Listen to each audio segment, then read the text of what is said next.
Hi friends, welcome back to another Tesla stock weekly analysis, and as usual, let's start with the charts, then the relevant news. This is Tesla stock chart and every candle represents 1 week.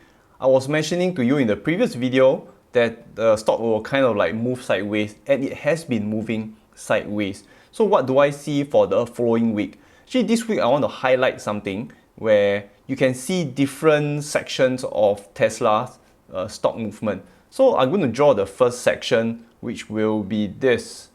So this is the first section here, and this is going to be the green box.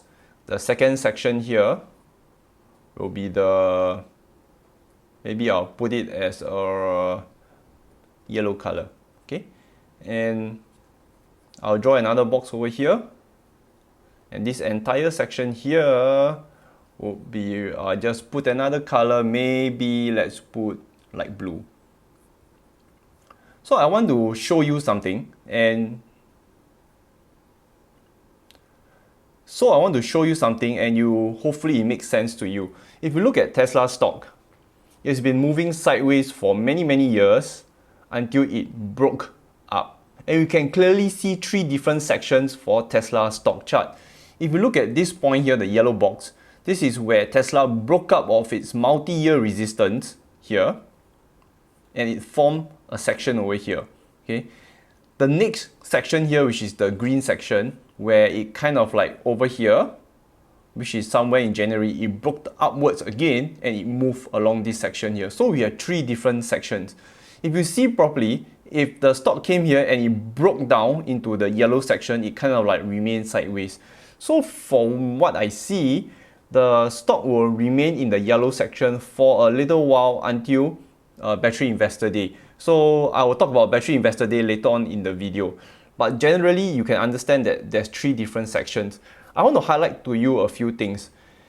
If you purchase Tesla stock in the blue section, I'm happy for you, we purchase here. But for the newer people who purchase Tesla stock, if you purchase it in the yellow section, that is perfect. Okay, this is discount, this is cheap, okay, in the yellow section. But if you purchase the stock in the green section, I call this the normal section. Okay, this is normal. You are not screwed purchasing in the normal section. The reason why is that this is all short term.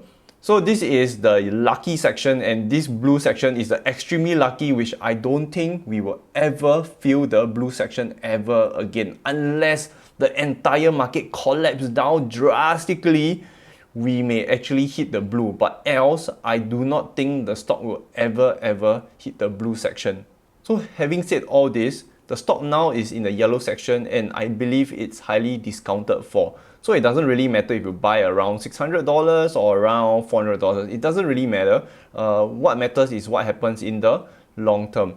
So what I foresee this coming week is, I foresee the market kind of like moving down a little bit, because you realize here we are at the top part of the yellow section. So when we are at the top part of the yellow section, the probability of the stock moving downwards is higher than it's moving up.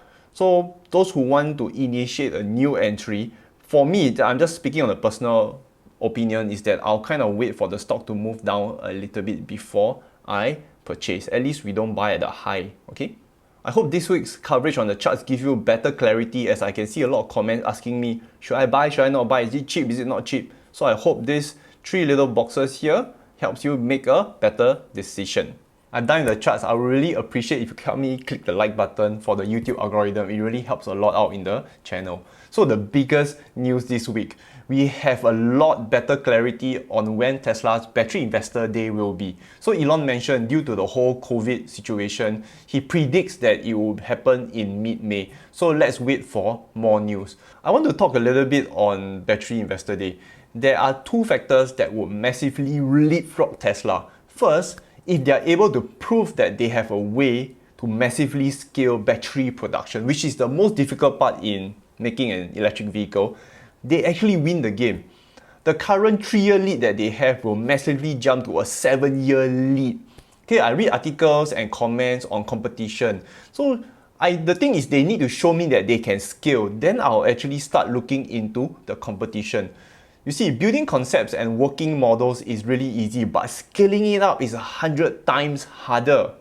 The difficulty and value of manufacturing is underappreciated. It's insanely difficult. It's like relatively easy to make a prototype and extremely difficult to mass manufacture that prototype or to mass manufacture a vehicle reliably and at scale. I mean, even for rockets, I'd say it's probably a factor of 10 harder to design the manufacturing system for a rocket than to design the rocket. And for cars, I'd say it's maybe 100 times harder to design the manufacturing system than to design the vehicle itself. This is where I see most competition will fail. So Battery Day is the first step to massively leapfrog competition. The second is Autopilot. In 2 days, I'll post a video on Tesla Autopilot on how it works, why other manufacturers are failing and eventually fail. I'll also be covering like what Tesla is doing to again leapfrog Autopilot on top of the massive lead they have right now. So if they are successful, I will give it like a 99% probability that Tesla will open up a market so big the future is going to be crazy. So do watch out for that video 2 days from now. I'm kind of like editing the video now. So we are a lot clearer on the sales number in China, how much Tesla sold in China. So they sold about 10,000 cars in March. And with that, we can actually like kind of project out and estimate how many cars Tesla sold in China. I project about 150,000. Actually, I want you to watch this video in this YouTube channel called Hyperchange by Gally. He did a perfect coverage for this. His estimates are like around 50k higher than mine. I'll put the link up here and down below. Do watch it, but of course after finishing watching my video. Another thing coming out of Tesla China is they released a 404 mile range Tesla Model 3 in China. I'll link the article down below. They are like receiving 10 orders per minute. You know, you talk about demand in this whole crisis, they are having a lot of demand. I want to talk about this article. I want you to read into the comments below, but read it later. My video is ending soon.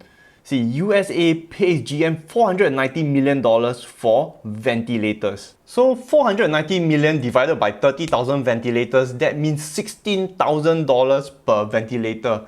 It really sounds like a freaking bailout. How many times must the government bail General Motors out? Why is there no same treatment for Tesla? You see, if Tesla had the same treatment, oh my, the Tesla Q community or the mainstream media is going to shout foul. This is freaking unfair.